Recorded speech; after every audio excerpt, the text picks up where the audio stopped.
rue du Faubourg Saint-Honoré, Paris 8e.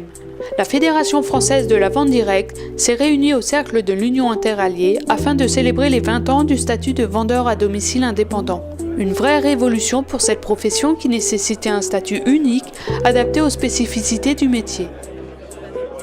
J'ai eu l'idée, en tant que président de la fédération, de réunir les chefs d'entreprise, d'avoir une réflexion qui s'est déroulée à Deauville et dans laquelle on a travaillé par petits groupes. Et à notre surprise, on était tous arrivés à la même conclusion. Il nous fallait un statut qui permette à quelqu'un de démarrer dans notre métier, d'y acquérir les compétences et de juger si, effectivement, ce métier, il devait l'exercer à temps partiel ou à temps plein.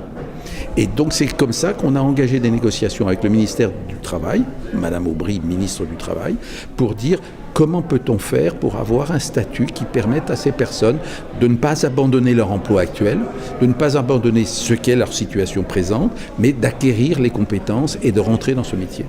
On a créé un statut d'indépendant, donc non salarié, sans lien de subordination, tout en mixant cela avec une vraie protection sociale et des cotisations sécurité sociale, ce qui est assez unique, à mon avis, en France.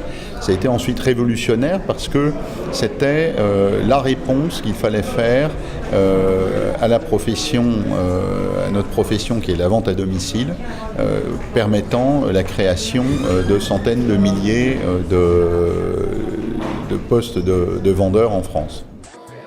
La vente directe peut être en effet une alternative au chômage actuel. Avec plus de 400 000 vendeurs à ce jour, ce statut a plus que prouvé son utilité. David Douillet, présent pour affirmer son soutien à la profession, s'en félicite d'ailleurs. En ces temps de difficultés, en ces temps où le chômage bat des records, avoir réussi cet exploit depuis 2010, contrat passé avec Laurent Wauquiez à l'époque qui était ministre, d'avoir dépassé les 100 000 emplois 2010, 2011, 2012, emplois liés à la vente directe, 103 000 pour être exact, c'est quelque chose d'exceptionnel.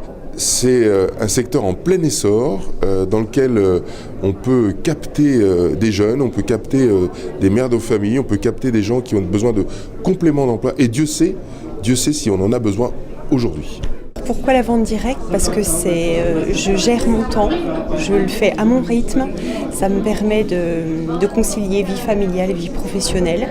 Et puis, il y a moyen d'évoluer. Donc vraiment, ça a changé ma vie parce que moi qui n'ai pas de diplôme, je me suis sentie valorisée parce qu'on m'offrait la possibilité d'évoluer dans la société. Moi, je dois dire que le statut VDI a vraiment été pour moi un tremplin. Parce que initialement, je ne me voyais pas du tout comme un entrepreneur, certainement à cause des lourdeurs administratives. Et c'est vrai que le statut VDI, avec sa légèreté, m'a permis de me mettre sur la rampe de lancement. Mais si l'épanouissement personnel et les revenus générés par l'activité sont des atouts de poids, ils ne sont cependant pas les seuls.